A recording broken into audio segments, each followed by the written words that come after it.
Holy Spirit, come in. Change our hearts, Lord. Fill me. Holy Spirit, we welcome you. Come and change, Lord, the atmosphere.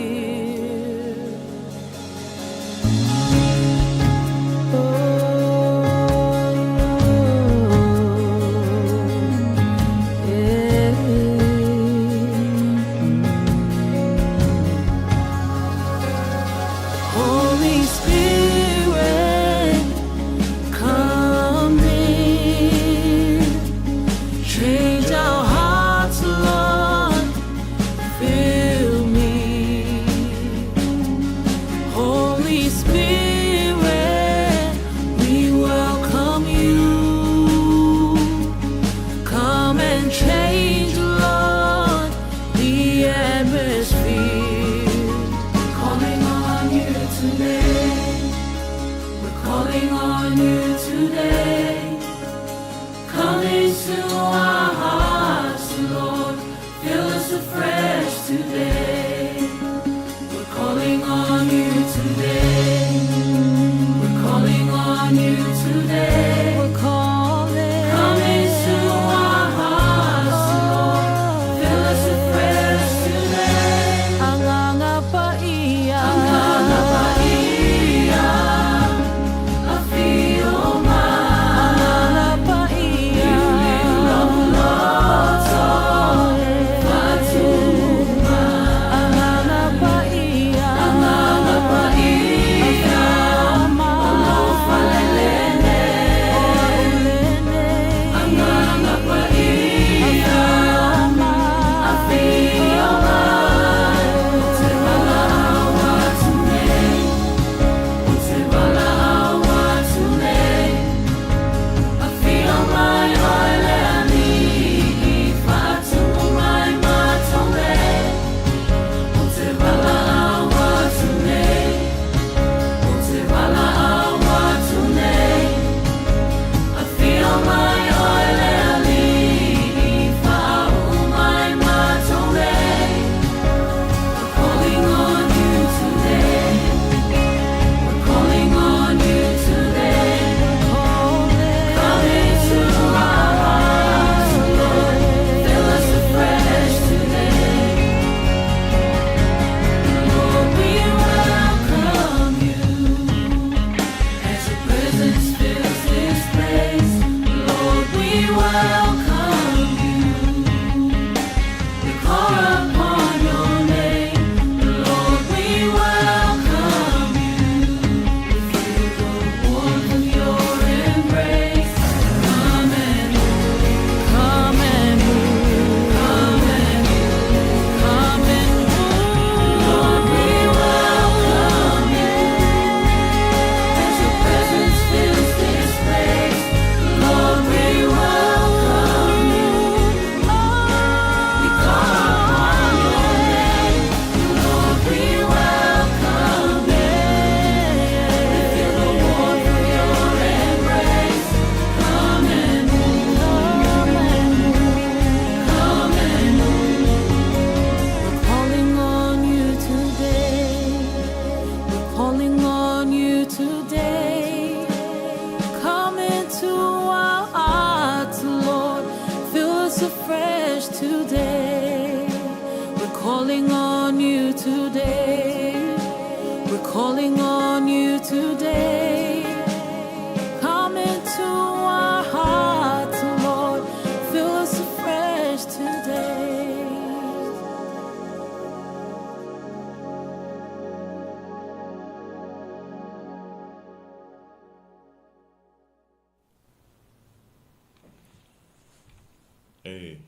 Whaatalo whatu lau por kalame o le malu tae whaaleanganga. Mai lunga o le ala ata le Global Kingdom TV. I le ala whai mai whanunga le leo le pa ia maulunga o se o tātou atunu. I le nei tae au fau. Ia, o tātou iai le masina o iuni. Ia le afa foi o le nei tausanga.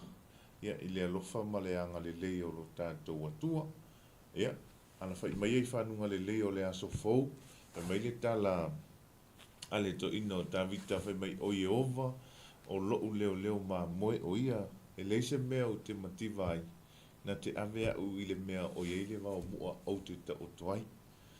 Na te ta ia te u le ala o le ami o tonu, o na o lona suafa. Mai e ui lava i no sa vali le vanu le atole oti. E le fefe lava i ta i se me leanga. Le ni tae au vai mai na leo e Iehova, po le atua lo o tau soifua, ia maso mātou ola, mai lava ia i anuari, se ia o mai le masina le nei o Iuni. Te le taimi i tātou te ui ai whita ma whaingata, sa avalinga o le nei tausanga ma le nei foi soifuanga o tātou ola ai. Ia pei tai, na tai ma leo Iehova i lo o tau soifua ma so mātou ola.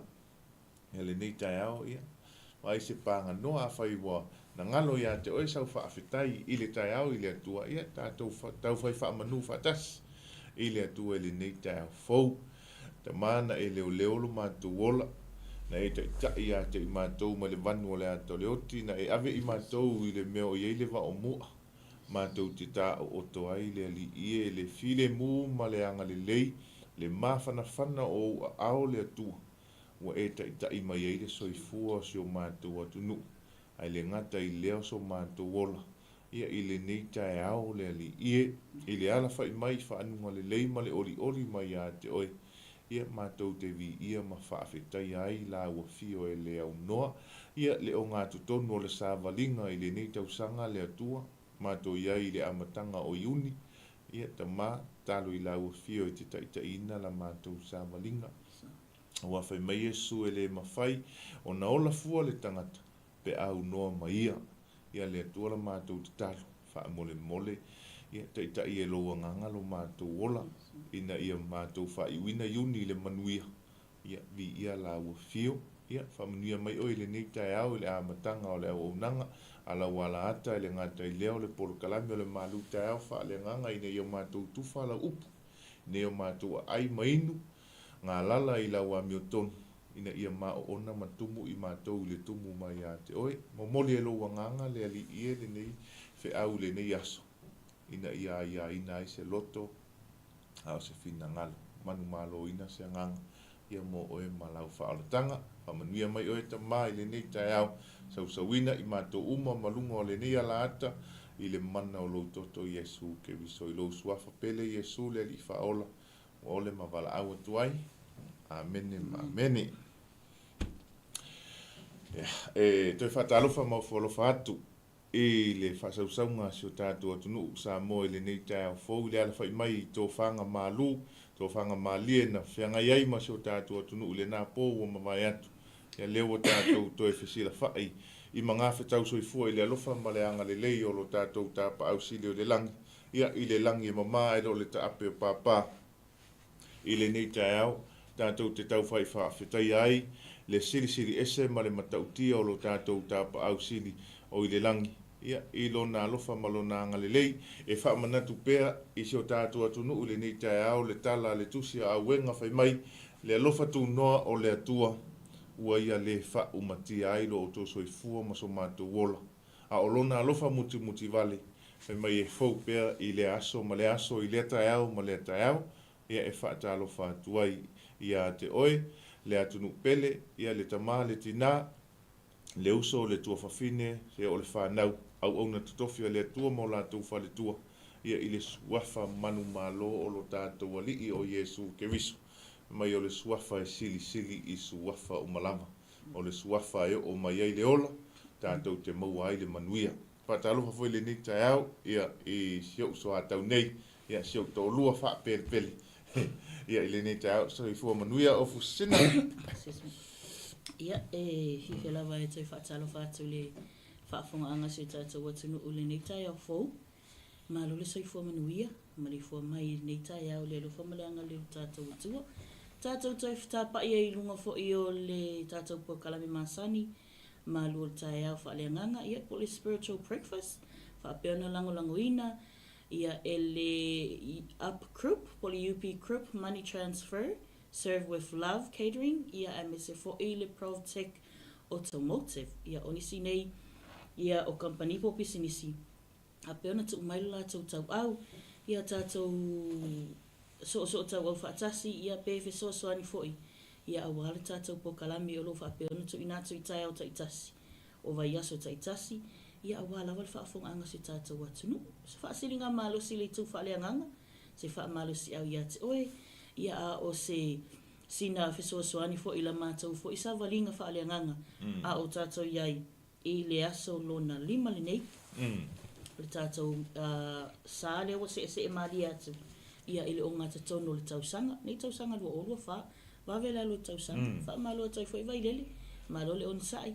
Malo fo i ia le wha malo si su tātou atunu. Ia i lātou mafuta mai lunga lea le tele. I lātou tonu whalwhainga luenga. Ia o tonu fo i mauta malao. O fia la wale meo e maua mai ei lunga o penga te wha ilangi. E maua mai le tātou wha asalaunga. Ia po le tātou po kalami nei. Wha malo atu mtoi wha atalo whatu. Ile suafa manu malo tātou li whao le sukariso. O le purpose, ia o tātou po kalami nei malu tai au. Ia atou fo imanisi o tātou po kalami whaaleanganga. Ia o le fisosoani ia i tātou whaalau tele ina le malo le atua. A pena tō ina le whatu. Fisosoani ia i tātou loto. Ia fisosoani i se tasi o moomia. Ia le upu wha malo si au. Ia ilana ia fo isa valinga le ngata ilea. Ia o ai fo ia se tasi o lo fa pe ona fe ngai mani fa fita o le le. Ona o Yesu ali tali. Amen. Pa wa le swafa lo tatu sitia. Fa pe ona mo lunga le swafa Yesu. Ia ona fa pe ona to sina le io nganga.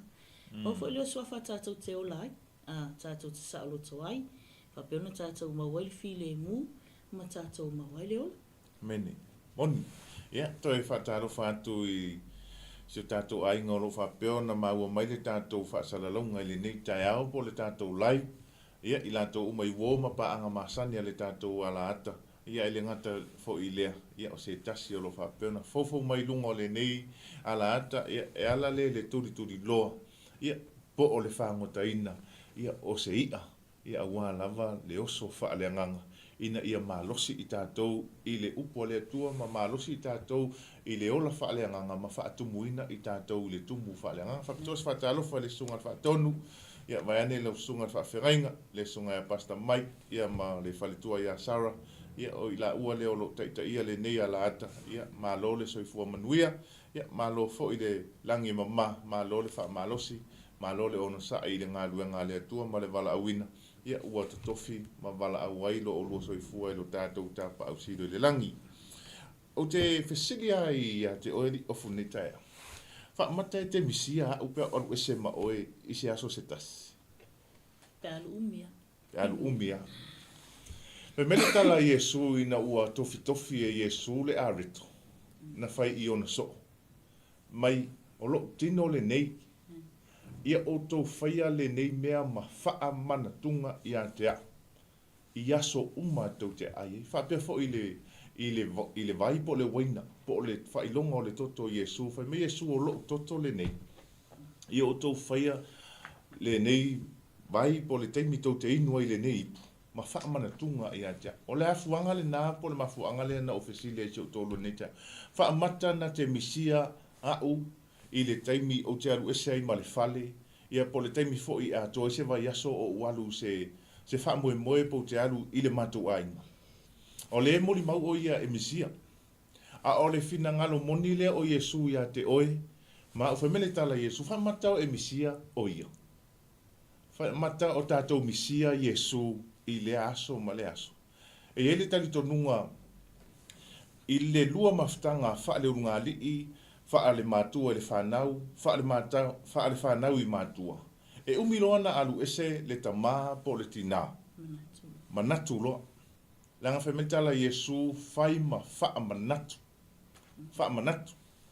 E mana o Yesu ia te oe ma i tātou uma. Ina ia tātou manatua o ia i aso uma o lo tātou wola. E le na o le taimi tātou te mo mia i le fisosoani. E le na o le taimi tātou te whiangai i puapua ngā mawhainga tā. Langa o lo mana o Yesu tātou te misia o ia. Whai mei le tala. E le mawhai o na tupu se mafutanga. Pe a le ai se tau tinonga. E le mawhai fo'i ona tupu le misia, pe a le ai se mafutanga. E le mawhai ona e misia se tasi, pe a whape te e le ai se mafutanga, pe a whape te le masani iai, pe a whape fo'i e te lua le tala noa i aso uma. Ai ala ona tupu lou misia o le tangata, ona ua whai le lua tau tinonga, ona ua whai le lua mafutanga. O le hafuanga le nā tātou ina ua tātou tutuma, tātou si lima whapea, ua tātou tala noa atu, Iesu lea li o le ola. O le aso le nei ua o filifili ai, e a vea oe e whai maali ima whaola i lo uola. E te nofo tupu to tonu ia tea. O le taimile nā, ua whai e ilau tau tinonga, ina ia whai le lua maftanga mai Iesu. O le taimi fo i e whai e le tautonga le ta māma le tina e tu whata sia i la ua e a vea ma tino e tasi po a inga e tasi. O nā ua osi i nā le whenga inga. E ta ua i la ua o le tino e tasi ma a vea le maftanga. O le nau ta inga la a Iesu ke viso ia te oe sa mole atunu pele mai tātou uma le tino ke viso. Ia tātou misia o ia i aso uma. Ia tātou manatua o ia i aso uma. Whamata o e misia Iesu. Whamata o e misia Iesu. Ia, e eile manatu malitari tonunga. Whato a tātou langona ape tātou te tau wala au i a Iesu. I se meo tātou mo mia. Ia, i se meo tātou whiangai i puapua ngam whaingata. Ai wha manatu lau porkalame o le maluta e au wha le nganga ia te oe le atunu pele. Ia le tamale tina le uso le tua whawhine se o le whanau. Po i lava se tasi o maua mai le nei wha asala launga. O lo mana o Iesu e te misia o ia.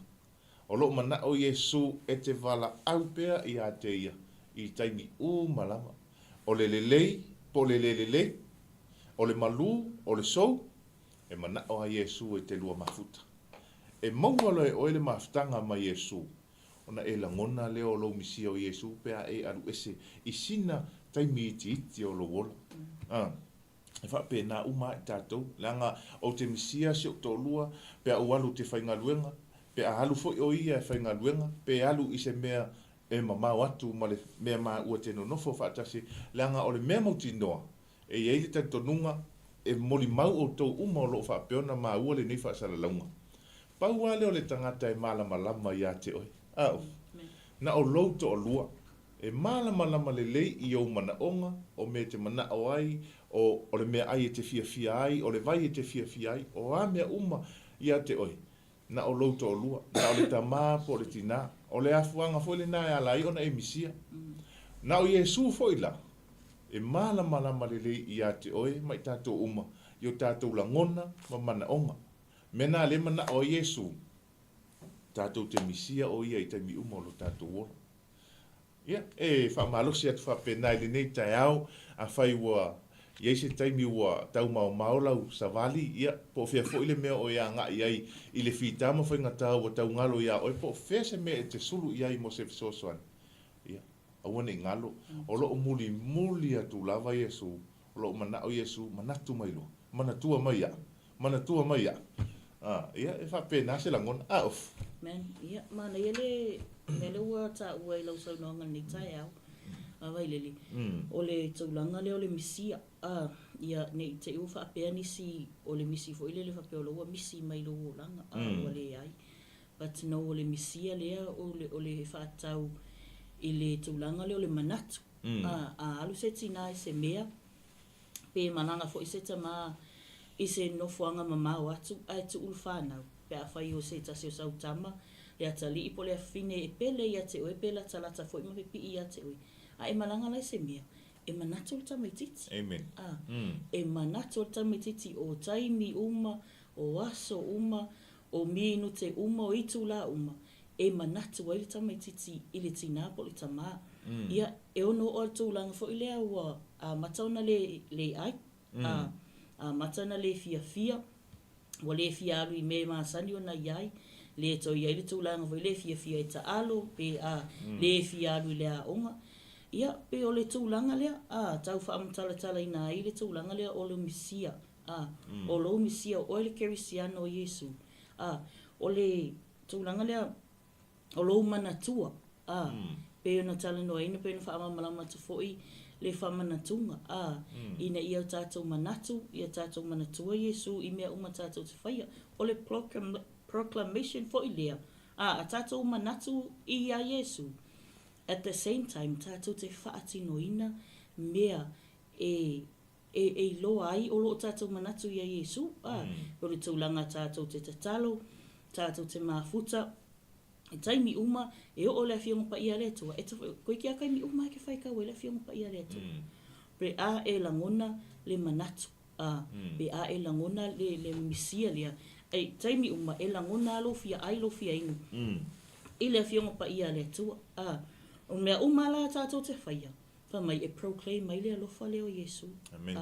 Pe a tātou manatu. Pe a tātou misia Iesu. Tātou te tatalo. Tātou, koe ki kaimi uma pe o le meso malia i tātou.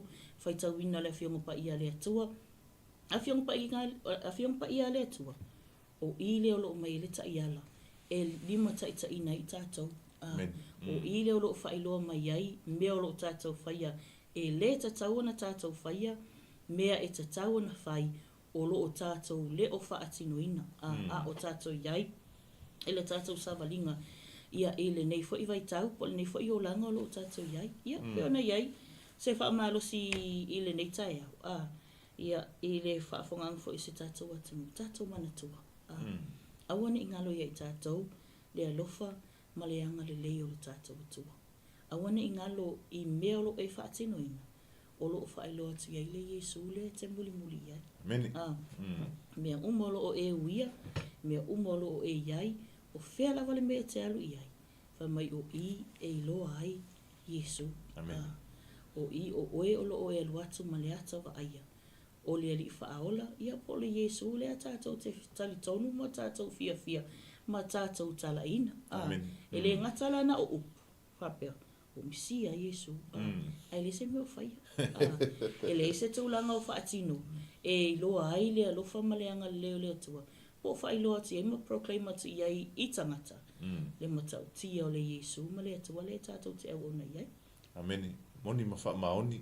O le ata wa aia o Iesu e te whea vea ia o e le kerisiano, o e le tangata whaatua tua, ia ma o e le tangata tali tonu i le atua.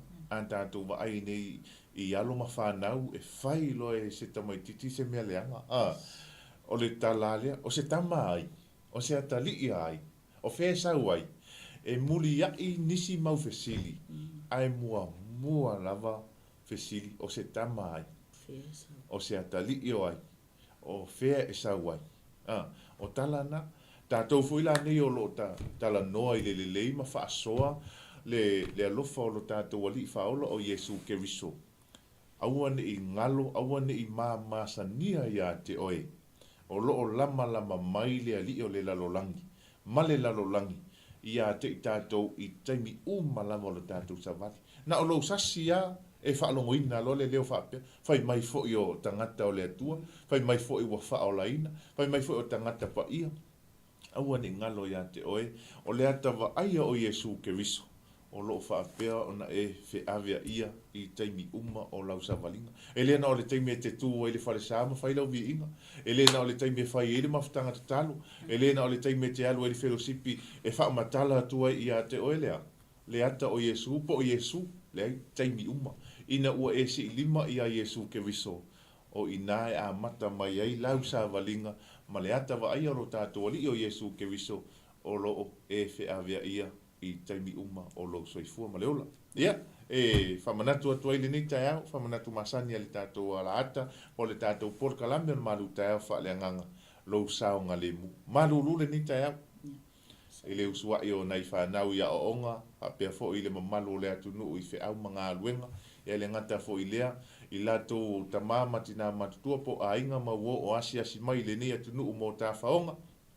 Ia, malu lule nei le nei tai au ia ma le nei foi vai tau o iei New Zealand ia tau tua nā le sao ngā le mū ma ai le lei ia o la ei ma whanawhana ia aua lava ne ia aua lava ne po ia i tātou i mai o le tino langa o le pesi le wha mai o le fulu le pesi le wha mai o le fulu le taimi nei ia e au ia te i tātou o na tātou malu pui puia wa whai mai le tala ale whalemai.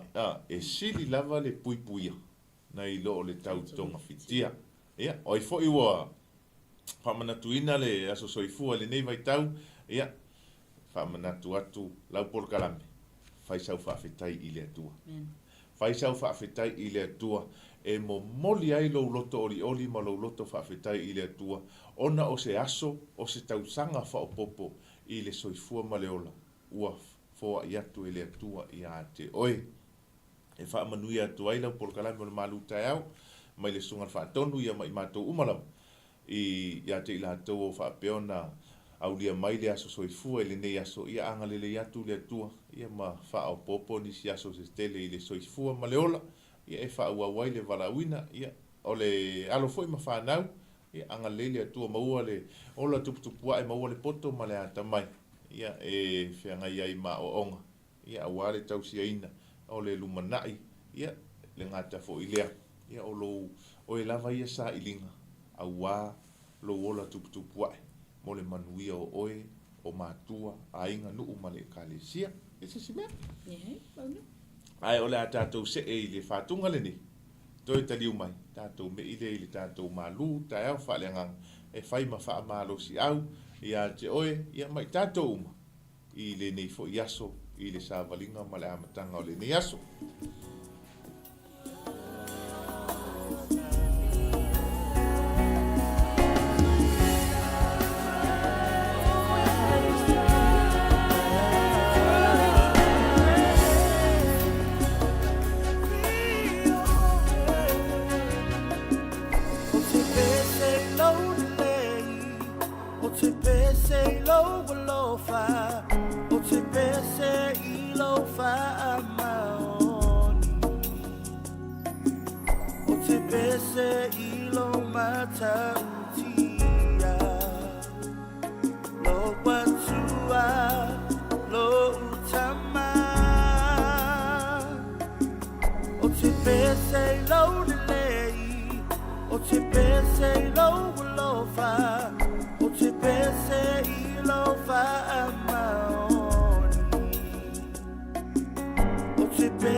Say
Iesu Keriso e maua i e tātou le manu malo.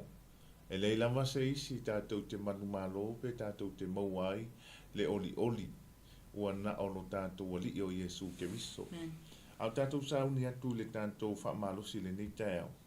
Ona o le le mana o ngā le tu ina mai i lunga. Se tasi fo i o alo na wha peona po ia i mai o le tino le nei tau. O le tātou te talo mua iai mo le wha malolonga a Iesu Keriso.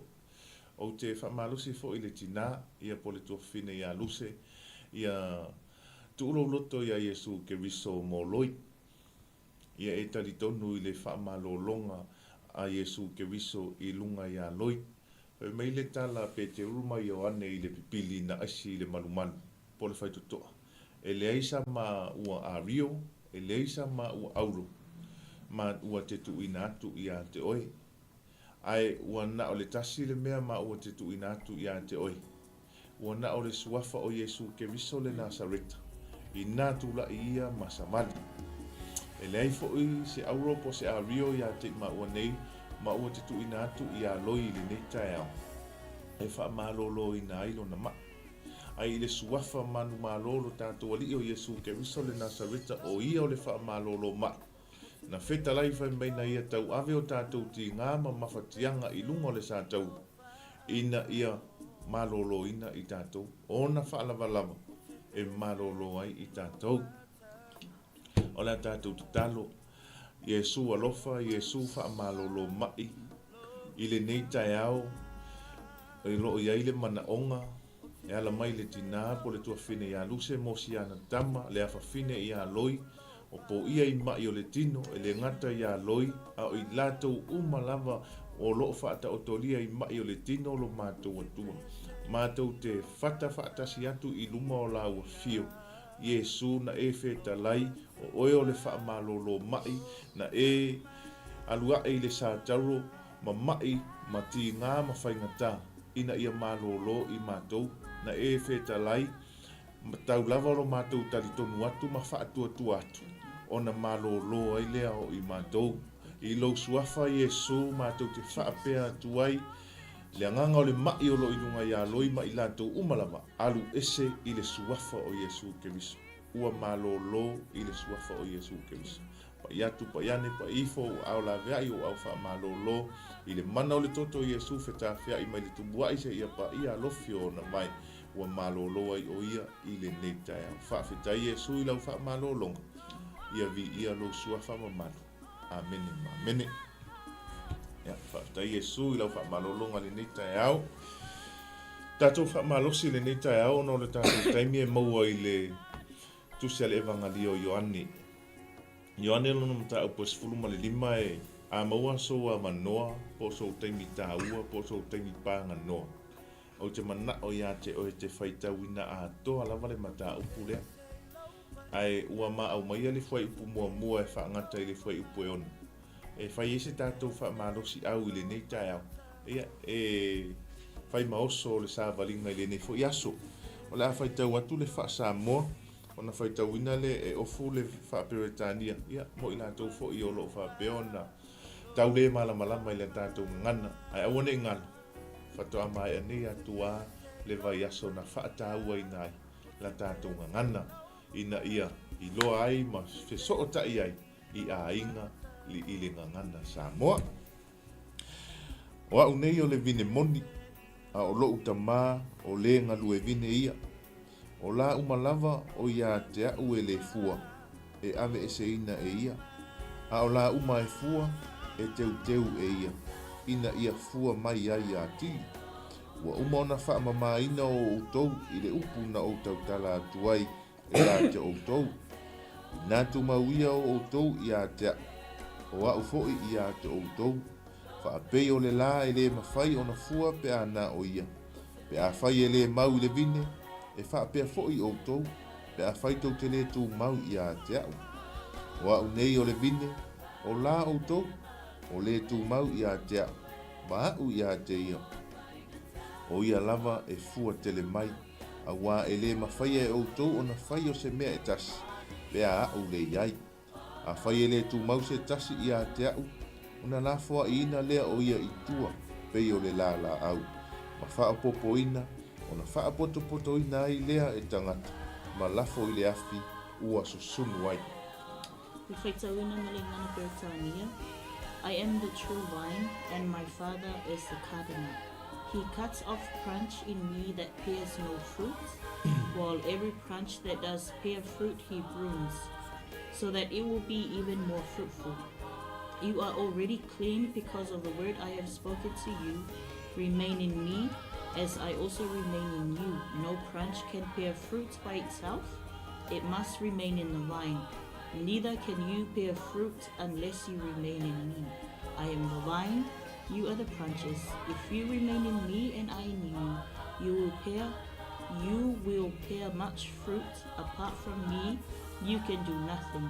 If you do not remain in me, you are like a branch that is thrown away and withers. Such branches are picked up, thrown into the fire, and burned. Amene. Vi ia le atua. Ia, tātou wawa ai ma tātou tala noi le nei tai au. E ala i le tātou tusi po le tātou mata upu e mau ai le wha malosi ia te oe ma i mātou uma. Tātou te sā vali ai i le nei aso. Pai mai le tala Iesu o ia o le vine. A o le atua o le ngalu e vine ia. A o la o ona soo. O Iesu o le vine, le atua ngalu e vine, ona la e pipi i le vine. O oe ma. O oe le fai whatoanga. O oe le fai tonga la au. Tātou uma e iai, tātou pala au, tātou fai whatoanga. O la utala noi le la au e tasi. Lava le koko Samoa e mai e fai ma wha taita inga. Koko Samoa o Iesu, o le ngalua i le whatoanga koko Samoa, o le tangata, o le atua. O la e pipi i le koko Samoa. Fai mai le tala le fai whatoanga. Tipi ese tātupu. Matiai, ona ea. Ona e le fua. E mai maule taimi e pipi i ai le koko Samoa. E le fua. Nga o le whaatumu wale fua o le koko Samoa. Ai le maua ese whaku koko. Pe le maua ese fua o le koko. Ina ia maua le mele mana o ai le whai whatoanga. E ala la o ngā tipi ese se i tulou le ngangana ia tātupu toto nei. Ma lafo ma whaaputu whaamango o na susunu lea. O na ile au ngā. O le atawa aiana leo i tātou. Whai mai e le ma whai o na tō mau i tātou i a Iesu ke viso. Pe a whai ua na o le pipii. E au noa ma se fua e fua ai la e pipii a Iesu ke viso. Mai e saule atua i lona taimi o ia o le whai whatoanga, o ia o le teu mea, o ia o le whaamata ngofia ina, o le la au olo ola. E teu, ma tipi, ma ave ese, ma whaaputu, a ona tele, ona susunuina lea. E whaamanatu ai le neitai au ia te oe, mai tātou uma, o lo whapeona, tātou a ngai i le lotu, tātou taritonu ia Iesu, ma tātou wala au ia Iesu e alofa mai. Wa umana whaamanino i Iesu i ona soo i le mata upu e se furuma le whawhai mai le tala Iesu au te alu e sauni se mea no nofo ai o tau. E telefo i mea i le maota o lokta mai no nofo ai o tau. Ai a whai e le aise a wano au te alu e sauni o to e sau ai. O te talia o tau. Ai leo o mai le mata upu e se furuma le lima ua whaamala malama i e Iesu i lato uma e o peanga waa. I le maota lea, ma le nofuanga lea, ua umana ta pena e lea tua. E le mawhai ona tātou so ona o i le nofuanga lea, pe a whai tātou te le fua ni fua le le. Pe a whai e le tū mau i tātou i fua le tana noa ai Iesu ke viso o lea. Alofa, anga malu, loto mawalalo, ea, wha amangalo, matulanga wha pena. Langa o lo mana o Iesu ia te i tātou. Tātou te pipii ia te ia. Ma whai mea uma, lea na fola mai, po lea na o mai ia te i tātou. Langa whai mai le tala, e a o ai, e whaatonu, e whaapoto i tātou, i le upula lea. O lona winga, o mea uma ia tala noa ai le upua le atua. E ao ia te i tātou o na tātou usitai i ai wha longo ma usitai. O na tātou maua lea o le mea sili o nao ngā. Awa e le mawhai o na tātou o la fua e au noa ma le tangata tātou te wha moe moe ai o ai le tangata o Iesu ke riso. Au e wha manatu ia te oe. O le malosi le tātou te maua. O le poto le tātou te maua. O ngā luenga ia tātou te maua. O fale o taavale o mea uma ia tātou te maua. Ana le se noa Iesu lea. E le mawhai o na tātou maua. Langa le whai mai le tala Iesu. E le se la la e tupu fua. E le se la la e ola fua. Pe a le pipi i le la au. E le wha pe te alatu e vai atu le la la e upe upea mai le ea. La e tupu mai lau. Tau mai ia fua se tu lou. E le mawhai la o na ola wha pe na le la la. E le ola fua le la e au noa ma le la au po le o ngā la au. E tupu mai ai le la lea. O le mafu anga fo le nā whai mai a Iesu. E le mawhai o na ola tātou pe au noa mai ia. La ngai te tau o na pipi i tātou ia Iesu. O na fua lea o tātou i fua wha le anganga po fua ia tala noa Iesu. I le soi fuanga le nei e fina ngalo a Iesu tātou te ola ma tupu ai. Awane i ngalo whai mai le tala ua umana ta pena le mea e no nofo ai i tātou i le maota o le atua po le maota o le tama. Ai mau e tātou le avanoa le i totono o le maota o le tama. Pe a whai tātou te pipi i a Iesu ke riso ma fua mai fua. A o i lato uma e pipi e au noa ma se fua. Pe mai la o le teime sa waile atua e tipi ese. O na alu ese le na whaaputu le. Whaaputu. A mea maa lie wha noa e wha sila. Pe mai a tumu o na lafo ina lea i le afi. Lea ta vai o i tātou, tele tātou whai mai o, i anga ukalia anga whele whaoltanga, wo lewa tele na utotono le whaoltanga, wo umi tele na utalia mai a ua onga le whaoltanga, lea lava wo ono se fulo o tausanga. A o le whesili o fua ni fua, e ala i le whaoltanga, pe ala i le tala lele a Iesu Keriso. Ia, mātou te le tusi le lima pe whaamasino, o loo ia te oe ma le atua, le tali o lau oe lava sa valinga maia. Ai o lo fa manatu ma fa manino le fetalainga a Iesu le nei tai au. Po le ale umi na tātou tutono le whaoratanga. Po le ale umi na e talia a Iesu ai a le ai se fua e ia te oe. E le atangia ia te oe Iesu Keriso. Ia, ona e si la fia lea ma tātou iloa. O lo manino le tala Iesu fai mai e saule atua le ngalu e vine e teu. E tipi ese ma lafoina ma whaaputu ma susunu i le afi.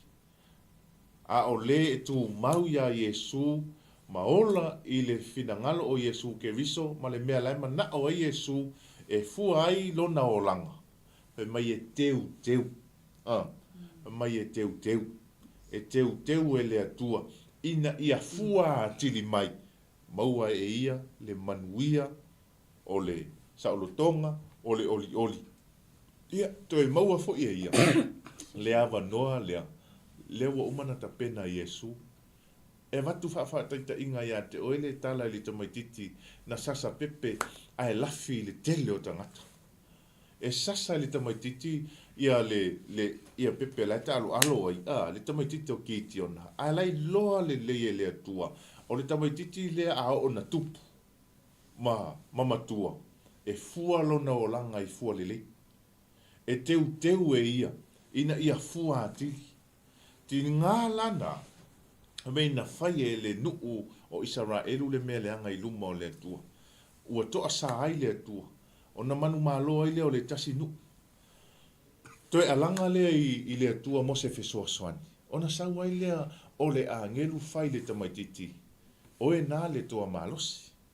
Tātou wama ai le iai i le nau o le loto o le tamaititi e fia i loa po o ia moni a lea o le toa, po o ia moni a lea o le vala awina. E iei le taimi tātou tele i loa ai o leo mo, ma na o lea tua ia te oe te whaia le mele, te alu ese mai male mele, o leo mo sau lea tua e teu oe, ina ia e fua atili mai.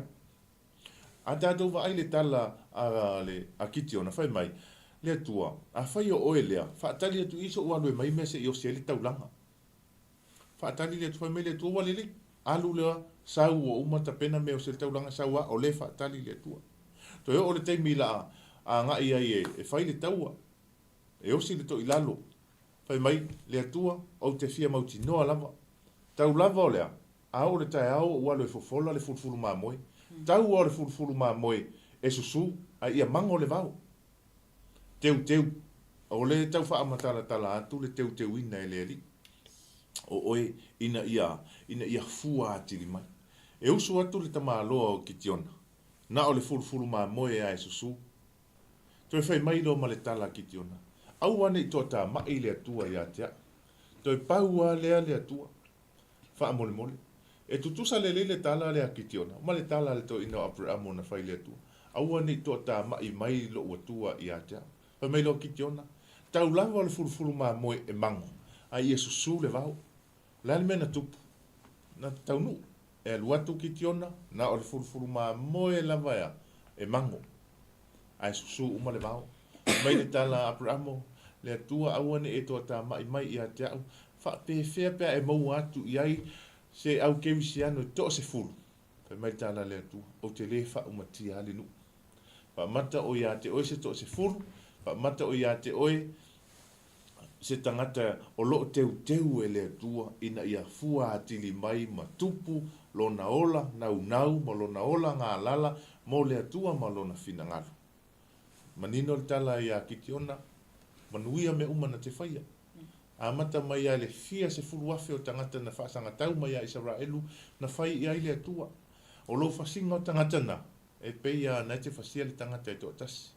Ona la lea o le savali o kitiona matali tonu i le atua mausi tai i le fina ngalo o le atua. O ina ave ese ai le atua le to tele o isi tangata. Na pipi i a kitiona e o e tau le taua. E me tala le tua to tele na wa fai ai o ai ele ai o ai fefefe o ese. Teu e le atua kitiona ave ese isi tumu ngau. Ia o le si vaenga. Ia o le vai. Ave ese le si vaenga. Tutu mai ana o tangata e fua. Lale fua, toa le loto mawalalo, o si ta i le atua, fai le fina ngalo le atua, e wha pena fo iso tātou, nau ta inga i le nei tau. E a tātou wola i le loto mawalalo, ma tātou sāwa vali i le ami o tonu a le atua, ina ia fio mai le atua e teu, la o lo pipi i le vini, ia ala tātou teu, pipi i, maola, matu mau, ia mafua ia te tātou, le atawa aia o Yesu ke visu. Ina ia te wina le leia i tātou ia mafua atili ma tātou mauai le manuia ma le ola wa tāpena ina e lo tātou ali i o Yesu ke viso manatua e le mawhai o na fua se la e ola fua e le mawhai o na ola se la e au noa ma le pipi i le la au ia o Ia le tua. Ma lo whaftai ia o le tātou to si whai tau i le nei tai au po tātou whaamalos. Sina whaapopo mo le tātou whaamalosi ia po o le tātou malu tai au whaaleanganga le nei tai au. E le mawhai o nei loa se tasi pe a le aini o na fua. E le mawhai o na e loa le ato ai ngā la au. Po le ali to ai ngā la au le te tangtanga i ai ma e tau atu i ai. Pe a le aini o na fua. Ina ona e tilo i o na lau mo na la. E te whiu e te tau tilo po o le ale fua. O le ale tūlanga iei, o le ale ai tu ai ngā la au whapena fo i tangata, le kerisiano. E le mawhai ona e loa le tu ai ngā kerisiano. Pe a le fua mai fua o le anganga. Amen. Pe ona tātou iei tātou whaasoa le nei tai au. Ia, na osi na whaapopoa mo le tātou whaamalosi i le malu tai au wha le anganga. E mawhai ona o wha uinga ina le nei tala. Le whaamatala ina, mai le teu ina o le neila au, teu e le ngalu e vine, le vini. O le teu ina le ngalu e vine o le la au nei ta o le vini. Alu atu le ngalu e vine e wa ai, e iei la e le fua, e iei la o lo ua amata na mamate, e tipi esi. Wha mai e sala esi, e ave esi. Ina ia to e ola le lei, ma ia fua tili, le la au nei o le vini. O te whaamutala ina la whaapea, it's a cleaning process.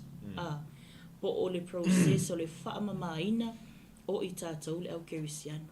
Ona whai mai le alwhesili, whaafewhea o na whaamamaina I tātou. Whaafewhea o na whaamamaina le tau le alea pe o na iaile tusi a salamo, se lausfunu ma le iwa whai upa iwa. Whaafewhea o na whaamamaina e le tau le alea o lonala. O na ua tausi iai e tusa malawa fionga. Whaapewhea o na tātou whaamamaina o tātou wala. Whaamamaina o tātou tangata.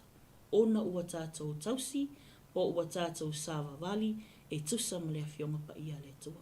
Lea le whamatalatala e le tusili nei e Ioane mta kusfun ma lima. Le process lea. Lea whaatino e lea tua. Le whaamamaina o tātou. O I tātou nei, o lo ua whaapipi I atu I le vine moni. Whamai a ele fua, a le fua au, sala ese, matia. Ele ngatala na tia. Ai toi susunu le afi. O le whamatalatala le, o le whai upo te, o te whai tau te fia whaamawhaina le nei, mata upo e whaapea. O le whai upo e tolu, o le mata upo nei whamai ua uma, o na o whaamamaina o tau, I le upu na o tautala iai. You have already been groomed and purified by the message I have given you. A o savali vali Yesu ila tau savalinga whaaleanganga malona auso. At the same time, o lai train Yesu le auso. O le upu lai whetalai a Yesu na whawhanga Yesu le auso. I le taimi alia, o lai go through le auso. I le pruning process. O le whaamamaina. Ia I tātou leo kerisian. O le awhionga pa ia lea tua e whaamamaina I tātou. Whaapewhia. A tātou whai tau le awhionga pa ia lea tua e whaamatalatala mai I tātou mea e tatau o na tātou whaia. E au mai I tātou mea e lea tatau o na tātou whaia. A tātou whai tau le awhionga pa ia lea tua. Tātou malama le fina ngalo lea tua. E whaailoa mai e o le mele kaunga ku. O le mele kaunga whai, o le mele e whaawau pea o na whai. Lea iai ia le tātou whaamalosi le nei tai a whai mai. O le upua le tua, o se au wala lea whaamamaina mo I tātou le au kerisiana. O se au wala lea o loo whaamamaina ai I tātou le au kerisiana. Peo na tātou iai le nei tai au. Whaafatai lea tua. E langona le whaafatai lea tua ona o le taiala po o lana upu. Ua tuuina mai e whaapea o na tātou I loa hai le ala e tauna tātou sawa wari ai. Mai la ia lea o le upu le tua. O le mea muamua e whaalea o ngā ina pe denounce le upu le tua a tātou ang sala. Whamai o le upu le tua o le taiala po le upu e mana e mawhai o na suia o tātou ulanga. E mawhai o na suia ele upo le tua. Tātou maafuta I le anganga o le tua, whai tau le whionga pa ia le tua. E sala esi.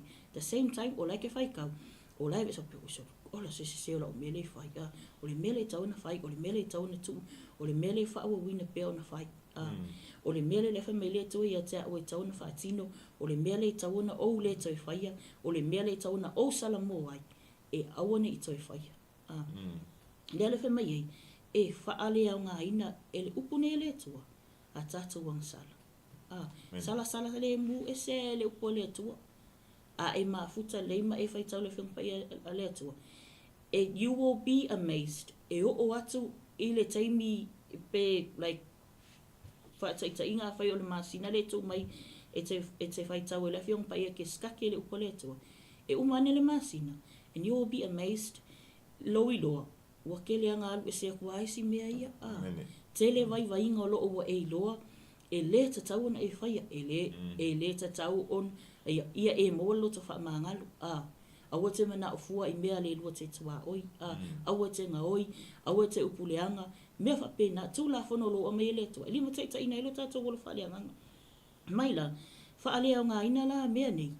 E ala lea whionga pa ia le tua. O mea ia le sala ese. E le whionga pa ia le tua. Na tuuina mai le tua. E whaapeona whaamaina I tātou. La vine nei. Ina ia tupu maola. O le mea lona lua whamai. E empowers holiness.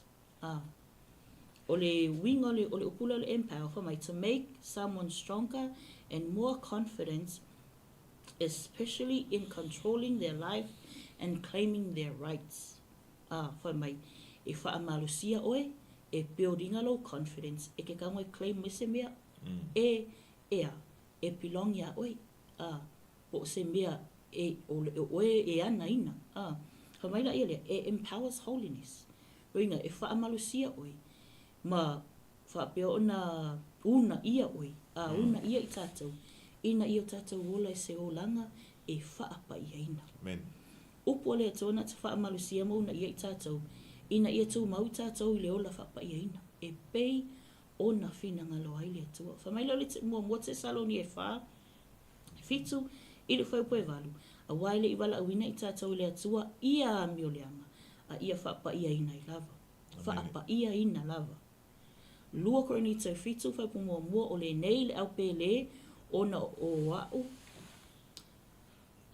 O le nei le au pele ona ua ia I tātou o ia upu ua fola ina mai.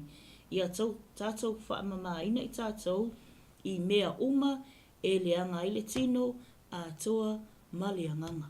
Amen. Ia wha toa ina lo o tau whaapaia ina I le matau I le atua. Whaafewhea ona o iloa, whaafewhea ona e iloa, whaafewhea ona tātou iloa, e te tau ona tātou matau I le atua. A kako le whaikau ar kuspaia, kako ke le iloa. I riwa pēn kako wheo langi loa, kako iloa e kakaunga e makau le. No, when we were born, tātou whananau mai, tātou wolani, e kako ke le iloa. Whamena tātou whananau ane I le angasala. Ai ino o tātou whaitau la whionga pa ia le atua. Wha amatale tala mai, ma whaapea o nā papa I le atua I tātou, tau ona whaapa ia ina I tātou. Lea la kako ke go through ai, le upu ne le atua, o lea e sala ina e se la nei, ina I o tātou wa hola whaapa ia ina. Alu e se lea mea, alu e se lea mea, alu e se lea mea. Ina I o tātou wola, ma ia fua. O le mea pito I sili o ne tāua, ia fua. When we know to spend time ma whai tau le whionga pa ia le tua. Mai la ia lea, e promote, pe encourage, pe empower I tātou. Ina I o tātou wola, e langona pe I tātou, wha o Sofia pe langona I tātou. Ia tātou wola, I le o langa whaapa ia ina. O le melo ne tau. E wha atupu ina I tātou. Mai it promotes growth. E wha atele ina, pe wha atupu ina, ia pe wha alau tele ina fo I le tupu ai. A tātou tangtanga ingi, so se mea o la se itulo. Le la au, o le manu, o le tangata ola, to le tangata soifua. Tātou te mo o mia lea, tātou te mo o mia le vai, tātou te mo o mia le mea ai. Ina ia o tātou maua le ola, ina ia o tātou maa losi, ina ia o tātou tupu pea, e wha atino le ngaluenga le atua. Tātou tangtanga inga I le pepe, se itulo. E mo o mia le wha asusu, e mo o mia le whanga, ina ia, mai le laititi, so o ane aila ia wha asusu solo ina matua, o ina matua. Ona ia, ona o le whawhanga le lei, ma wha asusu, ma wha hainu, tausi le lei, lea lai e le whiong pa ia le tu whamai, e le ma wha ina tātou ola, pe tupu wha le anganga, pe au noma le whionga pa ia le tu. Le whionga le atua, le ngatana sala e se ina mea o lo wha peona wha le tu, ai wha tupu ina lo tātou ola wha le anganga. E wha malusia I tātou, e ma encourage I tātou, whaatino pēr le whio le ngaluenga le atua, wa peo na tā ua le amatanga. At the same time, lai te whai tau le whionga pa ia le atua, o lai te tupu. E whia whai tau le whionga pa ia le atua, e te whia tā la. Ke lo I don't know whether if you noticed that, but at the same time, lai te wha malosi le sitangata. A lai awa o e le nganga o le atua. Le taimi ana, o lai tupu oe. O lai tupu oe I le o langa wha le nganga. Wha maila ia lea, o le salamu mua wha upai tolu, wha mai. O ia fo'i e wha apeo le la au o te toi tafani o vai tafi. e fua mai ona fua iona lawa tau, e le ta ulu fo iona lau, e manu ia fo'i mea uma na te whaia. Mene. Le manu ia lea wha mai e fua. O le ata wa aia lea, le whawhena i loa manu ia mea uma te whaia. E fua mea uma e ke aluai. A e alua tu i e fua le alofa, alua tu i fua le anga le lata i e fua le mata alofa. E fua le anga le lei, e fua lo fia fia o lo oli i le atua. Mea uma e te aluai, e loa oe i fua. I fua o le te fua i nata. Ona ia, ona o lo to oe au tafa o le vai. Ona o lo ola oe i le upo o le atua. O le ale vai, o le ale mea ai. Upo o le atua. Mene. Le fionga le atua. O le upo lea ma le vai fa le nganga. E whawhanga i nai o tātou o langa wha le nganga. Ona whai maila ia lea whawhena i loa manuia. Whai mai salamu e iwa lua. Whai po sifuru lua sifuru ma le wha. O le upo le atua o le mea ai ma le vai le e o lai. Whai mai ato tō tātou tangata i tawhane o le vai tafi. E le ngata ona fua mai. E le to ulu o na lau. E manu ia fo i mea uma tātou te whaia. Ona whai maila le salamu e iwa lua. E tupu ola le tangata ami o tonu e pei o le pama. E tupu tele e pei o le arasi le panona. O e ua tato ina i le fale o Iova e tupu ola i la tau i lo toa o lo tato o tua. Ona sau lea male vaenga muli muli whai mai. A o ina uru sina la tau te fua mai pea lava e malolosi ma lau ola i la tau. Mene. Mai a o ina lauru sina lona uina wa ua lo o matua ua toia ina. Ai a tātou mai tau lei. A o nei i tūlanga ua matutua o tātou matua. O vai. O tātou wa ai ua whai a e ale malosi. Ua le toi tu saso. Ai wha mela fiong pa ia le atua. O le tangata e ola le upo le atua. E le ngata ina whamai a o ina urusina. E le ngata ina fua mai pea lava. Ai malolosi ma lau ola. Me ki nganga makua, e lau ola, e tupu pea, e ola pea, ona le upo le atua. Pena tātou tala no le pruning process i le nei tai au, po le cleansing o lo whaunga ina i le upo le atua. Manuia e tu ina i le atua i e tātou. Le tū langa tātou te o i ai, pea tātou wola le upo le atua. Pea o ina tātou whaunga ina le upo le atua. E sala e se ina, mea uma o lo wha le tonu i o tātou o langa. Ma le mea muli muri te fia wha mana se. Wha maina ia lea, e wha ailoa le mana o le manu malo. Wha ailoa le mana o le manu malo. O le ale manu malo. Tātou iloa umala ngona o le manu malo. E sea, pea e alinge ke savali le maunga. E sela kwa piko i lalo. Ele wha mai kakale ki luko o do wha mana skoi ke ai klo la au lali. Ke kiao, ai ke o kuinga, la ele i o, le i kai kusole kua kaku le maunga. Ale whai mai lau ka male ke loko o doa, vai whala i e o olo i la au lea, kusa lawa se furu la au lawa e o, ale whai mai, koe kikiao. Ale ke mianga, o so ala ka fia ula vali. Ai whai mai, o le langona o le manu malo, te ilola, ina ua e tau i lunga i tumutumu le maunga. Ese ale langona i te langona ina. E ieli tae au le nei. O me le fionga pa ia le tua. E le ngata na whaamama ina i tātou. Ina ua whaamama ina oe, ua e sa o loto, ua e free mai meu. O na alea, langona o le manu malo. O me e whai loa le mana o le manu malo le tua. O na ua, o whaasa o loto ina oe, whaasa o loto ina. Whaasa o loto ina la ilea, whaasa o loto ina ile upo le tua. Whawhena tātou manu malo. Ale whemeli e peru. E wheso i onu, sfulu sufitu. Fusi su ngā te tirwha maoni. Ofu lofu tau, ofu ile ufi fata le ami o tonu. Se e vai o lea, sau ninga o le tala lei o le fili e mu. Tali pupuni o le fata o tua, pulo tau o le o le tanga, malea, male pelu o le anganga. O le ale pelu o le anganga, lea fionga lea lea tua. Fionga lea tua, lea whaunga ina, e whaanga ina i tātou, ma sala e se ai mea wha le tonu o tātou o langa. Le whai mai, e koe wha o ngā whai kākou ea, e tau o le tau. A le aila le upu ia i tātou, le mauha le upu ia i tātou ea, e whai a i nā tātou, i aso uma, taimi uma, ma se kone uma o tātou o langa. E fe mai ai mala malama le upo le atua, ma waa le fatu le ato ina ia te oi. O nā lea, o nā tātou sā vali lea, ma le manu malo. A tātou sā vali le upo le atua, e manu malo mea uma tātou te whai. O futau lea, to ina mai le fionga le atua ina ia. Ina ia whapea o na tātou taua le taua, ina ia tātou manu malo ai. Tātou mimita ai, upu lea le atua. Ona ia, le ngata ina whaalea ngā ina o tātou wangsala.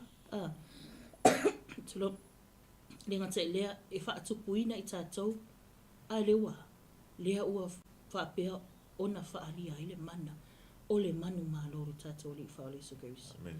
Whamai atula ia lea o se whaamalosi le nei tai au, i le tusel e peru whaupe wha, ta upe wha whaupe sifulua, whamai.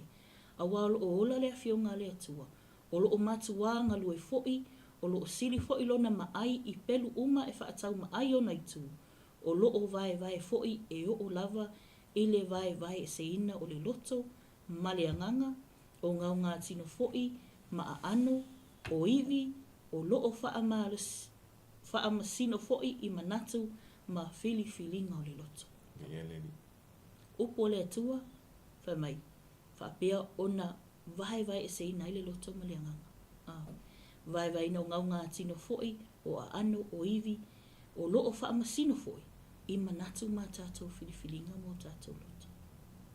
O ha mei lau filinga le nei tai au. Amen. O ha mei tātou filinga le nei tai au. Tātou fili le ola po le oti. O tātou fili te muli a Yesu pe whai lava o tātou loto. Leo whaamutala le cleansing process a le atua, e ala le fiongpa i a le atua.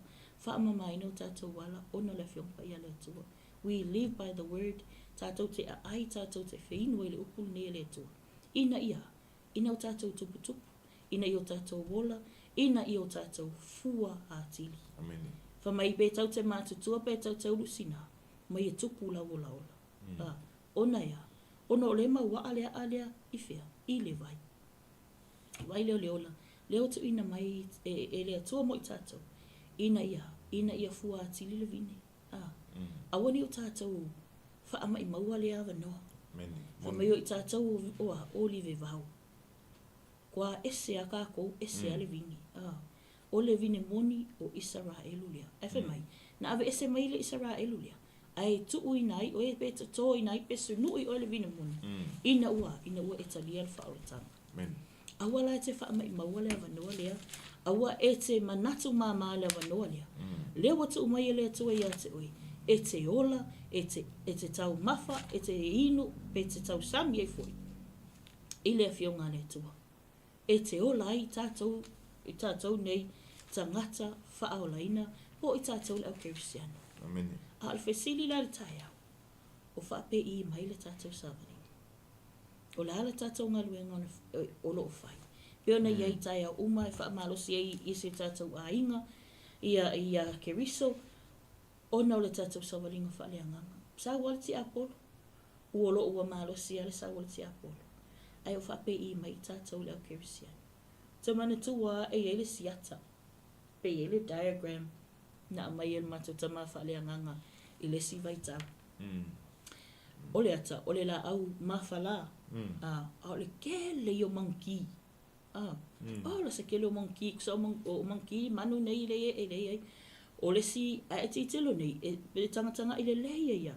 O le si manki, tu lau la ono mai le ulu piko, lunga kum o la i o le si manki le swing, e le swing e tau lalo lao. La swing o le sila nofo i lalo la au, o isi la tau lunga le la au, ia o isi la sawa vali ese mai le la au. Ke le anga a manki nei o loo whaatino, i le la au le nei. Matau tali e ara ia inga wakufa mai a mako, makari e ara ia mako, kusau le mo ke kaua wa. O la le pui koe lunga, e wha meisi wang nei, o la ia lo ke, o isi le, o le si manki, la e matua i nofo le ia i lunga le la au. Le ala mātou te tau wā, po o aile pito i luma. O aile pito i lalo. Ma le lilo i manatu. Sa walfe sile al mātou ta mawhale anganga. O whea o mamkingia e iai oi. Ka ngola e tu silo lima, po o whea tonu o man ki ia, o le iai lau tangata. Mm. Ia, aluara ia kusia, o aulea. Ai mai funga whe mai. O nofo pea le whaolatanga nai te ia. O eva le whaolatanga, lea watu ina mai e Yesu ia te. Po o loo wa e savali mai le whaolatanga, po o loo e enjoy le free ride lea tātou te iai. O le alau ngalu e ngalo whatino. So manatu mo i tātou le nei tai au, e o fo iai maa ua ia. Manatu e challenge ai au maa ua tangata i le tele o aso. Because we definitely, o le matau o mea ia mata whaatino, e le lava mea nei le mata whaatino, e whaailoa ia le alofa mleanga leo. Maybe it's just 10% or just a few percent o le tūlanga tauna iai leo langa whaaleanga. Ai o se whaamalosi ai tātou, I know, tele le struggle, tele whaafita uli, lu i tau ai tātou, whaawai vai ai o tātou tangata. E whe mai, pau wālea, la whionga le tua. Le ngata na whaamamaina i tātou, whaamalosia i tātou, o ifoi, e whawhanga i tātou, tātou te ola, tātou te tupu ai, e ui no tātou matutua, I really want to be like that. Te roi, whai tau le i le tosila salamo iwalo, whape sori, fia whape la, pesi ngā loka uru e le valia waka makua. Ai, ia o ta lau ola ola pea, ma tupu pea, ma fōringa, ma ia iele malosi. E le whapea la le tūlanga whaale tino. Ai whai mai, o lou whaatua tua, po o oe le kerisiana.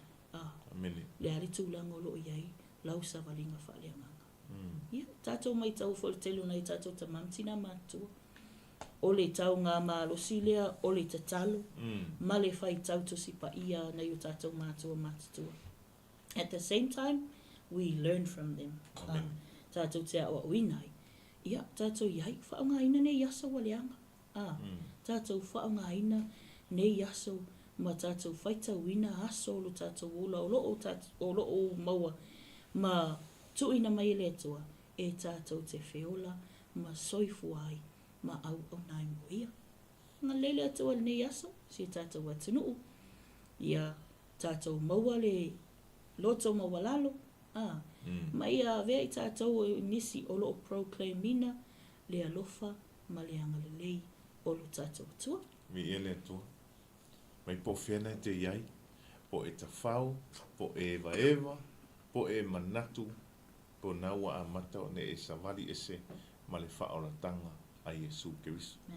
Awane ngalo le alanga mose, whai mai mose o le aso le nei o te wala aua i le langi ma le lalolangi, e whai ma moni mau. Au te tuina atu le ola, ma le oti, o le manuia ma le malaia.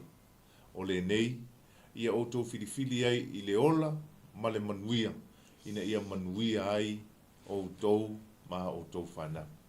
Whai ni sau filifilinga manua maua le avanoa, o na tua whai mai le tala, po le ale ma ai o le pelu, ale fita. E le ai a se isi pelu e whaatu saina lona ma ai, e pei o le upu o le atua. E ma ai tu e lua, a ma ai neil tātou le tuspa ia, e whao nei tu, au te whaapea atu, e ma ai umalava i tu nei e wha. Le anga whai mai e vai tonu ina ai, a ano iwi, o e o lava i manatu malangona, e vai ina le upu o le atua.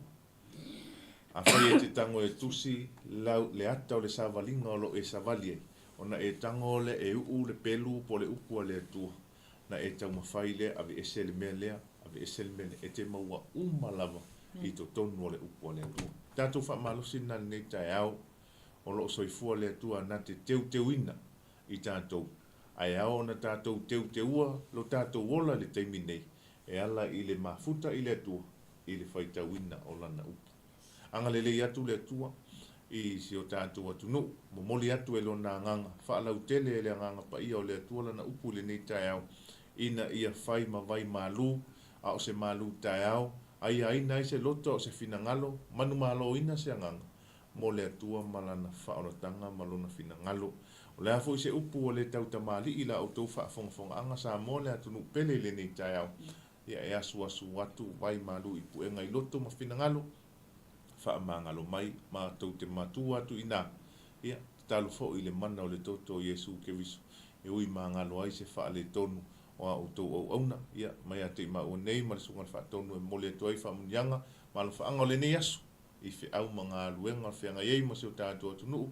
Le tāpua inga ta maa matina matutua le nofu te talo au auna le atua mo la tau whaletua.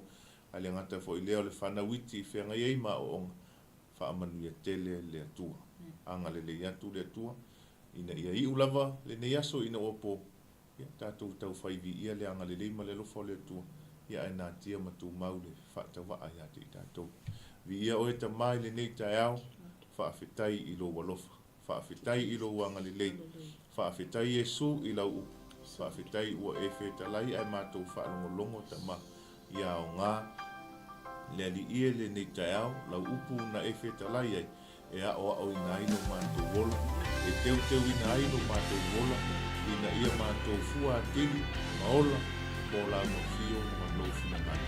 Ta ma whamanuia le tāpua inga Samoa le ati pe. Whamanuia mai oi le nei aso. Ia i ulava le nei aso ina uapo. O le li inga fo i matu mawatu i ate oi.